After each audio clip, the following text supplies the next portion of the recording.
Bienvenidos a esta nueva inmersión. Hoy vamos a abordar una cuestión que sigue resonando siglos después, ¿no? Es como un enigma sobre el poder y sobre nosotros mismos.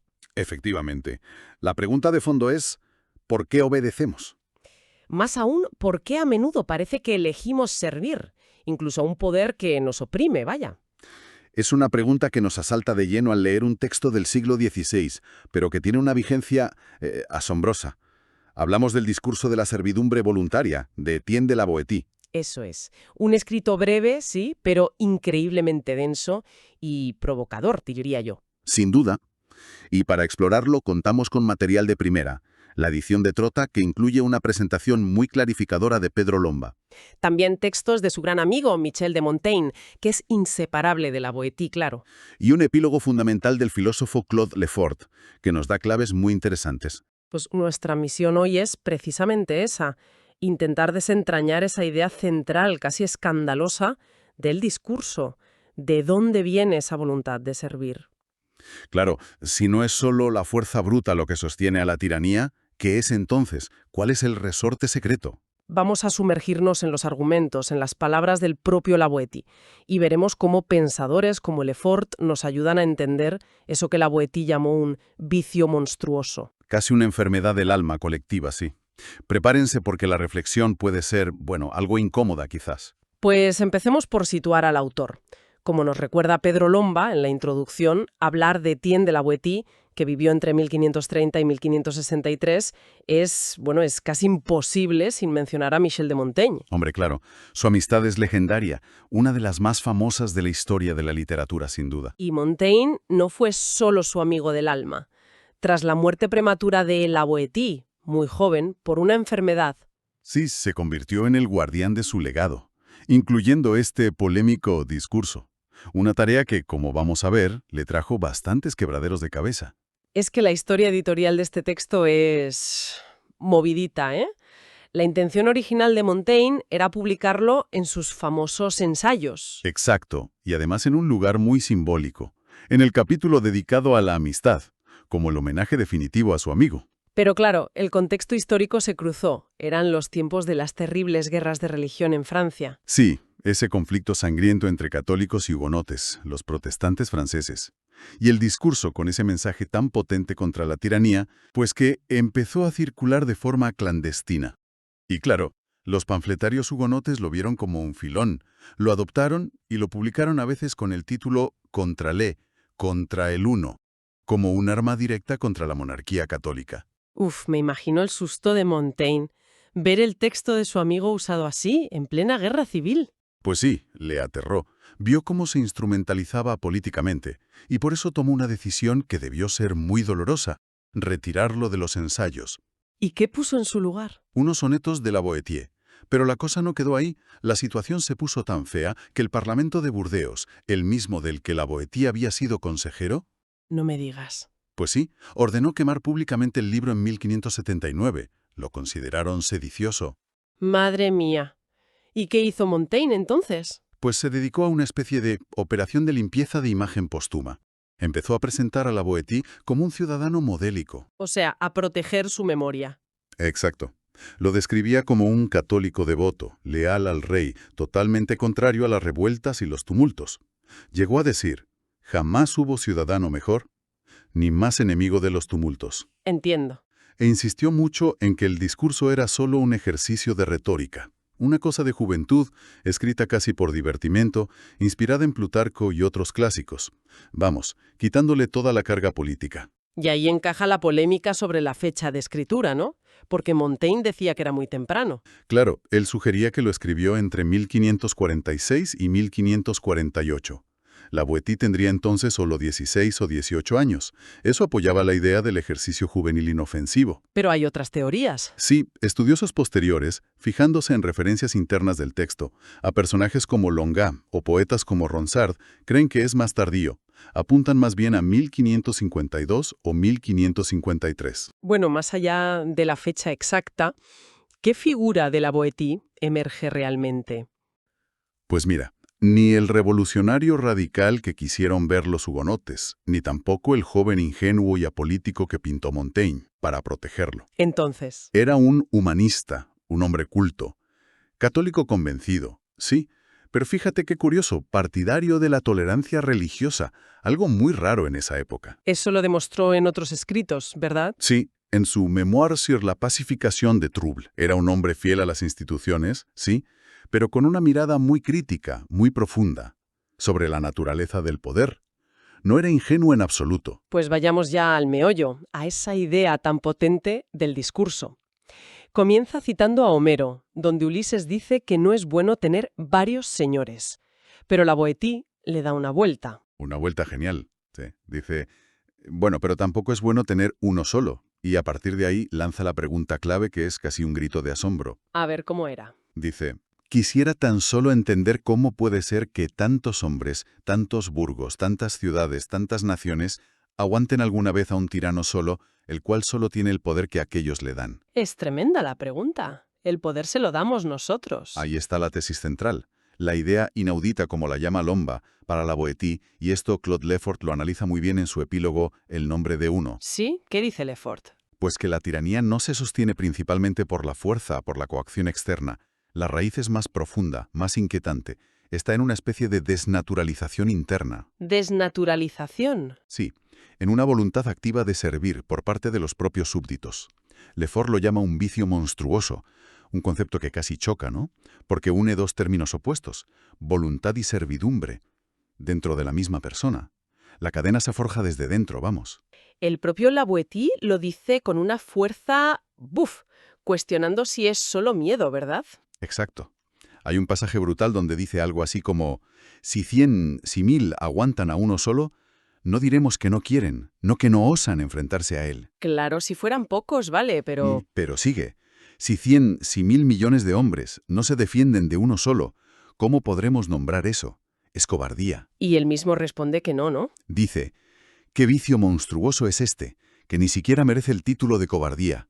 Es algo más raro y profundo que el simple miedo. Lefort insiste mucho en eso, ¿verdad? En que la Boétie va más allá del miedo a morir. Totalmente. La relación amo-esclavo, dice Lefort siguiendo a la Boétie, se genera desde esa voluntad de servir. Y aquí Lefort introduce ese concepto clave, el nombre de uno. El nombre de uno. ¿A qué se refiere exactamente? Se refiere al poder casi hipnótico, fascinante, que ejerce la figura del líder único, el rey, el tirano, el uno. Esa figura concentra la obediencia, parece como encarnar la unidad de la sociedad. Como si fuera lo natural. Eso es, hace que la sumisión parezca el orden normal de las cosas. Es el encanto, la fascinación por esa figura centralizada lo que alimenta la servidumbre voluntaria. Vaya diagnóstico más sombrío. Pero frente a esto, la Boétie propone una solución.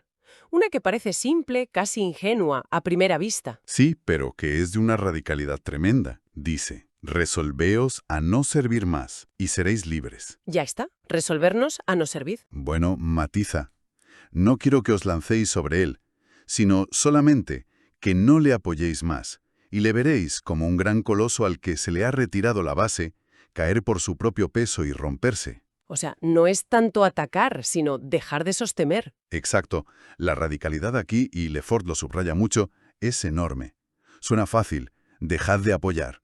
Pero, ¿qué implica eso realmente? ¿Basta con quererlo individualmente? Claro, no parece tan sencillo en la práctica. La Boétie invierte la lógica política habitual. No llama a la violencia, ni siquiera a la acción directa como la entendemos normalmente. La acción que pide es una inacción consciente y colectiva. Un cese del consentimiento. Eso es. Retirar el apoyo que mantiene en pie al coloso. Él llega a decir que la libertad es tan natural que basta desearla para tenerla. Lo cual te lleva a preguntarte, bueno, ¿y entonces por qué deseamos tan a menudo lo contrario? Es muy potente. Vale, aceptemos esa premisa. La servidumbre es voluntaria. La siguiente pregunta es obvia, y la Boétie se la hace. ¿Cómo es posible que esta obstinada voluntad de servir se arraigue tan profundamente? ¿De dónde viene? Él identifica como tres grandes raíces, tres causas principales. La primera, y quizá la más evidente, es la costumbre. La costumbre. El siempre ha sido así. Exacto. Es un argumento demoledor. Hay un pasaje clave que dice: los hombres que nacen bajo el yugo se contentan con vivir como han nacido, toman por natural el estado de su nacimiento. Uf, qué frase. Y usa una metáfora muy gráfica, la del caballo. Al principio muerde el freno con rabia, se resiste, pero con el tiempo se acostumbra. Y no solo eso, llega a ufanarse y pavonearse orgulloso bajo la armadura. Nos acostumbramos a las cadenas hasta que ni las vemos o incluso nos gustan. Suena terrible. Es terrible, sí. Pero ojo, el propio La Boétie matiza esto, y Lefort también lo destaca. La costumbre es muy poderosa, sí, pero no es omnipotente, no lo explica todo. ¿Por qué? Porque siempre hay, dice La Boétie, algunos, mejor nacidos, que sienten el peso del yugo y no pueden evitar sacudirlo. Gente que recuerda o intuye la libertad natural perdida. ¿Y qué les ayuda a mantener esa conciencia? Aquí entra un elemento clave para él, el estudio y el saber. El conocimiento, la lectura de los clásicos, la reflexión, son herramientas fundamentales para mantener viva la conciencia de la libertad. El pensamiento crítico, diríamos hoy. Exacto. Añade, con ironía, que no es casualidad que el gran turco, el sultán otomano, apenas tuviera médicos o letrados cerca, porque temía a los que pensaban. Claro.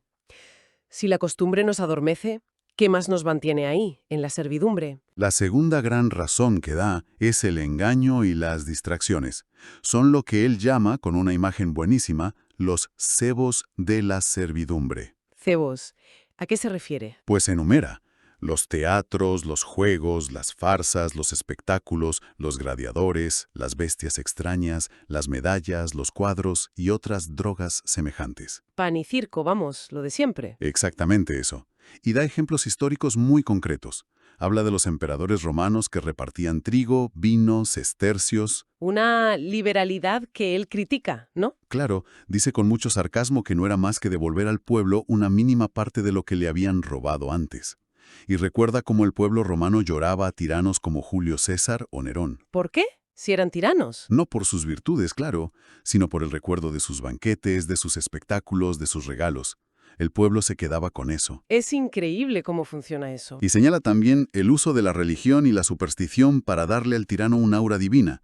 Cita ejemplos de Egipto, de Roma, e incluso se burla un poco, muy sutilmente, de los símbolos de la monarquía francesa de su época. Los sapos, la flor de lis, la santa ampolla. No se corta, ¿eh?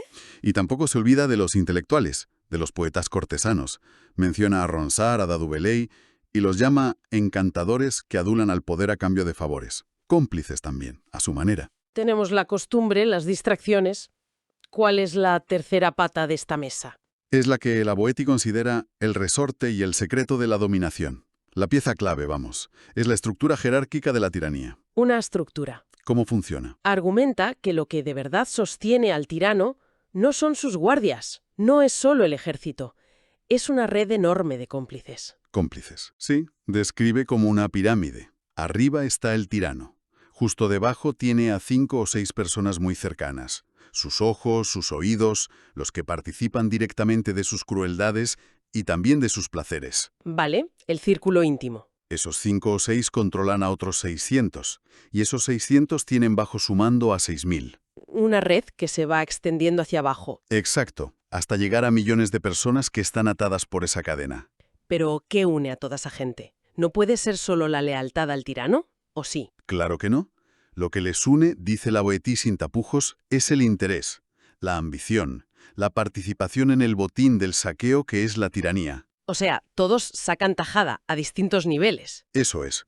Y Lefort analiza esto muy bien. Dice que se produce una especie de identificación con el tirano. Cada miembro de esa red, en su nivel, se convierte en un pequeño tirano, un tiranuelo, para los que están por debajo de él. Cadena de intereses y de microtiranías, la que al final sostiene al uno en la cima. Una estructura basada en la ganancia compartida del saqueo. Exacto. Aunque, y esta es la paradoja, incluso los más cercanos al tirano, sus favoritos, no son libres. Viven en un miedo constante, temiendo perder el favor, temiéndose entre ellos. Pierden su propia dignidad. La Boétie los compara, de forma muy dura, con una banda de ladrones o de piratas que se reparten el botín, pero desconfían unos de otros. Es una visión francamente desoladora de cómo funciona una sociedad bajo la tiranía.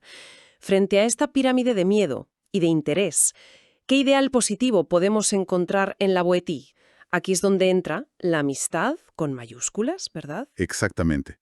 No es casualidad que Montaigne quisiera poner el discurso justo en su ensayo de la amistad. Aunque, según Lomba, la idea de amistad no era exactamente la misma para los dos amigos. Bueno, tenían matices, sí. Para Montaigne, su amistad con la Boétie fue algo único, casi místico. Una fusión de almas que resume en su frase famosísima: porque era él, porque era yo. Algo irrepetible. ¿Y para la Boétie? Para la Boétie, la amistad tenía una dimensión más amplia, más social, incluso política. Era el fundamento mismo de una comunidad sana, un vínculo natural basado en el reconocimiento mutuo entre iguales. En el discurso usa palabras muy potentes para definirla, ¿no? Sí, habla de la amistad como un nombre sagrado, una cosa santa, y dice que se basa en la estima mutua, en la integridad, en la confianza, en la lealtad, en la virtud, vamos. Y aquí Lefort hace una conexión clave con la tiranía, ¿cierto? Sí, una conexión fundamental. La amistad verdadera, dice Lefort, interpretando a la Boétie, es estructuralmente incompatible con la tiranía, ¿Por qué? ¿Cuál es la incompatibilidad? porque la tiranía, por definición, destruye la igualdad, y la igualdad es la condición indispensable para que exista la amistad. El tirano, dice la Boétie, siempre quiere estar por encima, nunca puede ser un igual para nadie. Claro, no puede haber amistad con alguien que te domina o a quien dominas. Exacto. El tirano se encuentra ya más allá de los límites de la amistad. Lo que fomenta la tiranía no es la compañía sincera entre iguales, sino el complot, la conspiración, la desconfianza mutua, el miedo, incluso entre los propios cómplices del tirano. Es muy potente pensar esto y, a la vez, recordar la amistad real entre la Boétie y Montaigne. Esa que Montaigne describe con tanta emoción después de la muerte de su amigo. O el propio gesto de la Boétie al morir legándole sus libros a Montaigne como prenda de amistad. Es como si esa relación personal fuera la encarnación del ideal que la Boétie proponía como base para una sociedad libre. Como un ejemplo vivo de lo que podría ser. Justo. Esa amistad real es la realización práctica de lo que la Boétie llamaba entre conexéneses. Ese reconocimiento mutuo respetuoso entre seres humanos que se ven como iguales y libres. La amistad es, en cierto modo, la política de la libertad. Mientras que la servidumbre voluntaria... Es su perversión total. Es la caída colectiva bajo el hechizo del nombre de uno que rompe todos esos lazos horizontales de igualdad y establece la verticalidad del miedo, la jerarquía y la complicidad. Bueno, haciendo un poco de balance de esta exploración tan intensa y, la verdad, un poco perturbadora, la Boétie nos lanzó hace casi 500 años una pregunta que sigue doliendo, ¿eh? ¿Por qué consentimos? ¿Por qué elegimos la servidumbre? Y nos dio claves para entenderlo que, fíjate, siguen siendo tremendamente relevantes hoy. La inercia de la costumbre, que nos ciega. Las distracciones y los engaños que nos adormecen, el pan y circo. Y sobre todo, esa complejísima red de complicidad jerárquica donde millones de personas participan, por interés o por miedo, en sostener al tirano. Fascinados, además, por ese poder simbólico del nombre de uno. Pero ojo, también nos dejó una idea radicalmente esperanzadora. La libertad es nuestra condición natural. Y recuperarla no exige, o no necesariamente, una revolución violenta. Sino un acto de voluntad colectiva, que quizá es más difícil, ¿no? Dejar de consentir, retirar nuestro apoyo activamente. El contraste final que nos deja es muy claro.